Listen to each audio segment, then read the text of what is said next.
Okay, good, hello. So, we're looking at another conversation like we did with the restaurant, but this time at the train station. Now, the thing with this is we can use it for a train station, a bus station, anywhere where you want to buy a ticket to go somewhere. You know, we could probably even use it at an airport as well. So all of this is good for lots of things.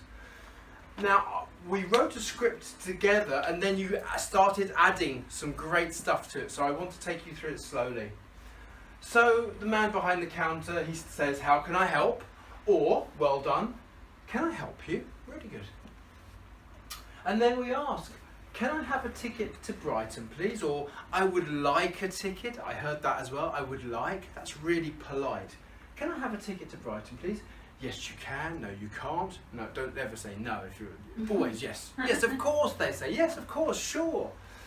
And then they'll ask you, "Would you like a single ticket or a return ticket? Do you want to go one way or do you want to come back?" Of course, Kasia really doesn't want to come back at all, so she said a single ticket. So, "I would like a single ticket, please," or "Can I have a single ticket?" Remember, "I would like" or "Can I have," they both work really well.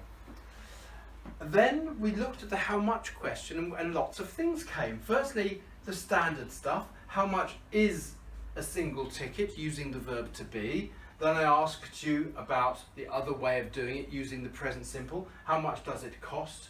£20, please. And then somebody said the word damage, and I know this phrase very well. "What's the damage, mate?" That's what you say down the East End of London and other places. And it's very slang, it's very cockney, but you do hear it still. You still hear it, don't you? And so, of course, if you're going to ask, "What's the damage, mate?" you say 20 quid, or a pony, a monkey. I don't even know how much a pony is, or a monkey. I don't know how much that really means. But these are different ways of saying money in Cockney English. Yeah. And then, of course, you could say, "Can I pay by cash, or credit card, or debit card?" Some places don't take credit cards, for instance. Some places only take cash as well. And of course, then somebody added, if you paid by cash, "Oh, here's the change." Okay, which is really nice. Moving on, we can ask more questions like, "Which platform is the train on?" And we can say the platform is number 13, or the train is on platform 13. "What time does the train leave?" "It leaves at 12 o'clock. Or somebody said future, that was really nice. "It will leave at 12 o'clock. "What time does it arrive?" "Well, it arrives at," or "it will arrive at." And then somebody asked, "Can I have a receipt, please?" "Yeah." And then someone said, I think I used this one, "Have a lovely day." That sounds very much like me. Someone said, "Can I have a nice journey?" "Next, please." Right, well done, Pavel. So just a few more things to add to this. Notice that there are, well, firstly, it's all in the present simple tense. And there are lots of different ways of using the present simple tense. So you've got short questions and long questions, like "Can I?" "Yes, you can." "No, you can't." This is where we use a little verb, a little auxiliary verb, the subject and the main verb. So if there's no question word, the answer is always yes or no. Unless, of course, you give somebody the option, "Would you like a single or return?" and then you just choose. This is a very standard way of asking yes/no questions. It also works very well with the verb do or does. We use the question words, and then we use the auxiliary verb, the subject, and the main verb. This is the standard way to ask questions.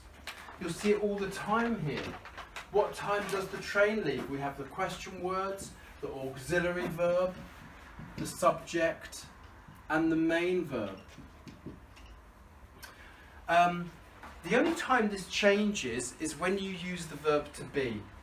When we use the verb to be, let's see if I can find one here, like this one. We use the question words, and then we just have the main verb to be, and then there's the subject.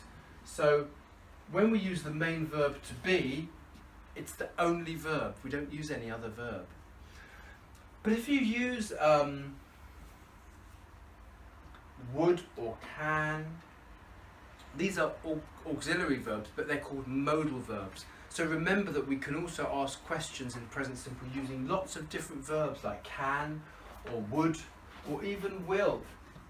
So it's really good to play about with the language. So this is a good typical conversation we can use at a bus stop, a bus station, train station, and even at an airport as well. So look at the language that's on the board and learn it. It's really good. These are usually all the questions you need. If you're at an airport, you'd say, which gate is the aeroplane? You know, because we have gates. But buses and trains, platforms. Thank you.